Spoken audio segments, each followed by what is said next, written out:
Hello everyone. Today let us start the international business part 2. Okay.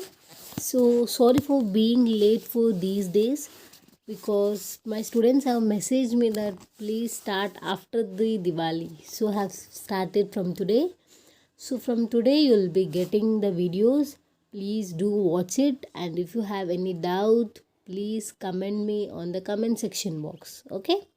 So today let us start the second part of international business, that is stages in internationalization. Okay, in the last class we have studied the introduction of international business, meaning and modes to enter global. Okay, today we'll start stages, right? And if you have any doubt, please, I'm saying again, please comment me on the comment section box, and if you want to learn any other topic also, do mention me and give me feedback also. Okay, stages in internationalization, there are 5 stages, right? And these stages is from like this. Okay, from this level, it's the arrow mark which I have given, it goes from down. Okay, the first one is domestic company, then international company, then multinational company, then global company, and transactional company. Okay, 5 stages. So let's learn the stages one by one. Domestic company. What is domestic company? Domestic company limits its operation, vision, mission to the national political boundaries. So, as I said before, international business means which is but trading beyond the boundaries, right? National boundaries. But here, domestic company means it's a company which limits its operation and vision, mission means goals. Okay, to the national political boundaries, मतलब nation के अंदर ही वो लोग अपने जो भी काम है वो अपने नेशन के अंदर ही करते हैं. They own go behind the boundaries. Okay, मतलब देश छोड़ के या देश से बाहर वो लोग अपना काम नहीं करते, ट्रेड नहीं करते. ठीक है. Domestic companies focus on domestic suppliers, domestic financial companies, domestic market opportunities. एक किसको फोकस करते हैं? Domestic suppliers. जो भी डोमेस्टिक सप्लायर्स है, अगर इनको कुछ चाहिए तो ये डोमेस्टिक सप्लाई अपने देश के अंदर ही जो भी सप्लायर्स है उनसे लेते हैं. वो भी फिनेंशियली कुछ ज़रूरत हो तो उनसे ही, जो भी अपने देश के अंदर जो फिनेंशियल कंपनीज़ है, जैसे बैंक हो, कुछ भी हो, फिनेंशियल इंस्टीट्यूशंस हो, उनसे ही लोन लेंगे. और मार्केट से जो भी अपॉर्चुनिटीज़ है वो भी अपने डोमेस्टिक मार्केट अपॉर्चुनिटीज़ ही वो यूज़ करेंगे. Okay, domestic company does not select the strategy of expansion, penetration into international market. So what they do, domestic market do not select, they do not expand themselves to the international markets. They only be in the nation only, and they do business or they trade only in their nation only. So within the border only, so within the country only they trade and they make business. Okay, so they make profit. Domestic companies select the diversification strategy of entering into new domestic markets, new technology and new products. ये लोग क्या करते हैं? Diversification करते हैं, but only domestic market में ही करते हैं. जैसे कि अभी एक स्टेट में गुजरात में उन्होंने कोई कंपनी डेवलप की, तो नेक्स्ट कोई वो लोग कर्नाटका में कर सकते हैं या फिर कहीं दूसरी, बट सिर्फ ओनली इंडिया में ही रह के. डोमेस्टिक कंपनी अगर इंडिया की कंपनी हो तो वो इंडिया में ही रह के ऑल ओवर स्टेट्स में वो अपना जो भी डाइवर्सिफाई मतलब एक्सपैंड करना, वो अपने देश के अंदर ही करेंगे, बाहर नहीं जाएंगे. I hope you have cleared the meaning of domestic company. कोई भी डाउट हो तो प्लीज़ ज़रूर पूछ लेना. ठीक है. और इसका एग्जांपल्स जैसे रिलायंस कंपनी हो, ठीक है, टाटा मोटर्स हो, भारत पेट्रोलियम हो, मारुति सुजुकी हो, ये सब अपने डोमेस्टिक कंपनीज है. ठीक है. चलो नेक्स्ट, इंटरनेशनल कंपनी. सो उसके बाद अगर अपने फर्स्ट अपन क्या करेंगे, अब चलो अपन एक एग्जांपल लेके बैठेंगे कि फर्स्ट अपन एक कंपनी स्टार्ट किए, अपन डोमेस्टिक में ही रहे, फिर अब नेक्स्ट अपन क्या करेंगे? इंटरनेशनल में जाएंगे. ओके, तो ये नेक्स्ट लेवल है. दिस कंपनी इम्पोर्ट और export but do not have investment outside their country. ठीक है, ये क्या करता है, इम्पोर्ट भी करता है और एक्सपोर्ट भी करता है, बट ये do not have investment outside their country, मतलब ये इन्वेस्टमेंट जैसे एफडीआई आपको पता होगा। ठीक है, यहाँ पे लिखती हूँ एफडीआई, फॉरेन डायरेक्ट इन्वेस्टमेंट, ये कहीं इन्वेस्टमेंट नहीं करते।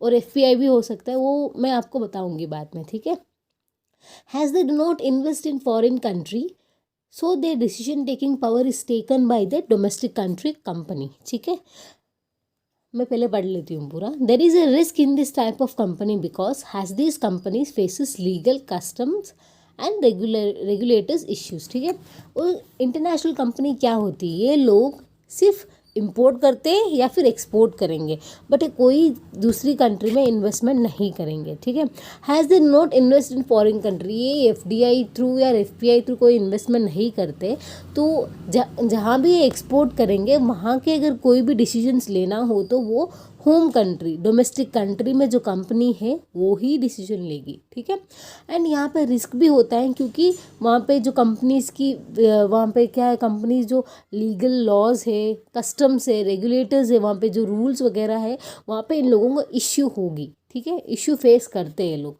तो इसको हम इंटरनेशनल कंपनी बोलते हैं। क्या करते हैं लोग, ओनली एक्सपोर्ट एंड इम्पोर्ट करते हैं, वहाँ पे वो बाहर जो देश है वहाँ पे वो इन्वेस्टमेंट नहीं करते। एंड इसके एग्जांपल्स क्या है इंटरनेशनल में, अपनी इंडिया में कौन सी इंटरनेशनल कंपनीज है, माइक्रोसॉफ्ट है, आईबीएम है, नेस्ले है। ठीक है, चलो नेक्स्ट, मल्टीनेशनल कंपनी। मल्टीनेशनल, इसकी मीनिंग से पता चल रहा है, multinational, multi means more than one, right, more than two. Multinational company is known as company with headquarters in one country and its branches or subsidiaries are spread across many countries। ठीक है, इस example से आपको पता, इसके जो picture है जो पता चल रहा होगा, एक जैसे कोई अपने या मेक्सिको सिटी है हेडक्वार्टर होगा, तो ये सब क्या होगी, ये सब इसकी ब्रांचेस होगी। ठीक है, तो ये मल्टीनेशनल में एक हेडक्वार्टर होगा और उसकी जो सब्सिडरीज़ हैं वो सब उसकी दूसरे कंट्रीज़ में ब्रांचेस होगी या सब्सिडरीज़ होगी, वो सभी देशों में फैली हुई होगी। इसको हम मल्टीनेशनल कंपनी बोलते हैं। I hope you have clear the multinational meaning company. ठीक है, ये एफडीआई में ये दूसरे कंपनी में इन्वेस्टमेंट भी करते हैं। ठीक है, इनके ब्रांचेस सभी जगह होते हैं। चलो इसके डिफरेंसेस हम बाद में देखेंगे। I hope you have clear the meaning. Multinational के एग्जांपल्स देखो, यूट्यूब है, गूगल है, निकॉन है, यूनिलीवर है, सैमसंग है, अमेज़ॉन है। देखा होगा मल्टीनेशनल सब जगह। अमेज़ॉन अपने देखो इंडिया में भी है, अगर आप दूसरे देश में भी जाओगे वहाँ पे भी वो सेल करते हैं, राइट, तो वहाँ पे भी उसके ब्रांचेस है। तो these are the examples of multinational companies. Next, हम ये तीनों का international company, multinational company, next एक ग्लोबल कंपनी आएगा, उसका हम पहले डिफरेंसेस देख लेते हैं ताकि पहले से हमें एग्जांपल्स अच्छे से क्लियर हो जाए। Orientation and approaches, ethnocentric, polycentric and geocentric. So international companies ethnocentric होती है, मतलब अपनी जो डोमेस्टिक कंपनी है उनकी बात मानती है। ये आगे आएगा, ये तीनों मैं आपको बाद में समझाऊंगी, बट इसका थोड़ा मीनिंग आप समझ लो पहले। इंटरनेशनल कंपनी में जैसे मैंने आपको बताया कि कोई भी डिसीजन लेना हो तो वो लोग अपने डोमेस्टिक कंपनी में डिपेंड करेंगे, so it is ethnocentric. Multinational company polycentric होता है, जैसे जो भी हेडक्वार्टर्स है उनके थ्रू वो डिसीजंस लेते हैं वहाँ पे। ग्लोबल कंपनीज क्या होते हैं, ग्लोबल कंपनीज मतलब अलग अलग देशों में अलग अलग जो भी उनकी ब्रांचेस है वो सेटअप हुई है, बट वो वहाँ पे जियोसेंट्रिक, जैसे वहाँ पे एरिया वाइज है, वहाँ पे रूल्स एंड रेगुलेशंस है, वहाँ पे वो लोग डिसीजंस खुद अपने आप लेते हैं। ठीक है, वो जो भी हेडक्वार्टर्स है उन पे डिपेंड नहीं करते, वो अपने आप खुद भी डिसीजन लेना कुछ भी वो ले लेंगे। ठीक है, नॉर्मल सिंपल से डेफिनेशन है, मीनिंग आपको क्लियर करने के लिए, बाद में ये और अलग टॉपिक है, मैं आपको बाद में समझाऊंगी। ठीक है, strategic poster, home country controlled subsidiary, जैसे मैंने बोला था इंटरनेशनल कंपनीज को कौन कंट्रोल करता है, होम कंट्रीज कंट्रोल करती है, राइट। नेक्स्ट कौन सी कंपनी है, मल्टीनेशनल कंपनीज में ऑटोनमस सब्सिडरी, यहाँ पे जो भी ऑटोनमस है सब्सिडरीज, इनके जो सब्सिडरी जो हेडक्वार्टर्स है वो इनको कंट्रोल करते हैं। नेक्स्ट, ग्लोबली इंटीग्रेटेड सब्सिडरीज, मतलब ये ग्लोबली इंटीग्रेटेड, किसी पर डिपेंड नहीं है। Functional activity home country driven marketing sales production functions. यहाँ पे होम कंट्री सब मार्केटिंग सेल्स सब प्रोडक्शन वही देखती है। मल्टीनेशनल कंपनी में each function is independently manage at each geographical location. जो भी जैसे सब्सिडरीज है वहाँ पे उन लोगों को वहाँ पे मैनेज करने के लिए रखा हुआ है, तो वो लोग खुद ही वहाँ पे मैनेज करेंगे। Global coordination of all functional activities across geographics. ये ग्लोबली कंट्रोल होता है। ग्लोबली मतलब सभी कंट्रीज़ को एक कंट्री मान के वो कंट्रोल करते हैं, ठीक है। Views about marketing opportunities. Look for opportunities in foreign markets based on available home country resources. जो भी इंटरनेशनल कंपनीज़ में अपनी कंट्रीज़ में जो रिसोर्सेस है उसके बाहर में कितनी अपॉर्चुनिटीज़ है वो देख के वो लोग सेल परचेज एंड सेल करते हैं। मल्टीनेशनल कंपनीज में look for opportunities based on available local country resources only. यहाँ पे भी सेम लोकल कंट्री जो भी अपने लोकल कंट्री में जो रिसोर्सेज जैसे जहाँ पे इनकी सब्सिडरीज लगी हुई है वहाँ पे लोकल कंट्रीज़ में क्या रिसोर्सेज अवेलेबल है उनको वो लोग यूज़ करेंगे। एंड ग्लोबल कंपनीज में local for opportunities both for local sales and global sales based on resources available anywhere in the world. यहाँ पे ग्लोबल में क्या होता है, जहाँ भी हमें रिसोर्सेज मिलेगा वहाँ पे ये लोग यूटिलाइज करेंगे। सेलिंग अप्रोचेस क्या है इंटरनेशनल कंपनीज में। Headquarters operated and control sales and team. जैसे मैंने बोला था डोमेस्टिक कंपनी से हेडक्वार्टर्स उनको कंट्रोल करेंगे। Subsidiary operated and control sales activity. यहाँ पे ऑपरेशन सब कंट्रोल सब जो भी सब्सिडरीज है वो करेंगे, ठीक है। ग्लोबल कंपनीज में global team approach to coordinated selling across subsidiaries and customer. यहाँ पे ग्लोबली जो एक जगह अगर ग्लोबल मतलब सबको एक ही माना जा रहा है तो एक जो डिसीजन लेगा वो सब पे लागू होगा वैसे, ठीक है। I hope you have clear the meaning of this three, ठीक है। ग्लोबल कंपनीज क्या होगी, वो एक ही देश को मतलब एक ही देश मानेगी सभी कंट्रीज़ में जो भी कंपनी है। जैसे आप देख लो एग्जाम्पल, अगर ग्लोबल देखोगे तो फॉर एग्जाम्पल कोका कोला लेंगे तो वो कोका कोला क्या करेंगे, एक ही है वहाँ पे सब जगह कोका कोला एक ही टेस्ट मिलता है, राइट। मैकडोनल्ड्स अपन नहीं दे सकते क्योंकि मैकडोनल्ड्स में एक्चुअली क्या होता है, जैसे यहाँ पे अपने इंडियंस में वेजिटेरियंस खाते हैं तो वेजिटेरियन ज़्यादा मिलता है वहाँ पे, यहाँ पे according to their geographical culture, right. यहाँ पे जो कल्चर है यहाँ पे वेजिटेरियन ज़्यादा है तो यहाँ पे मैकडोनल्ड्स में जो भी बर्गर है वो सब यहाँ पे वेजिटेरियन मिलता है।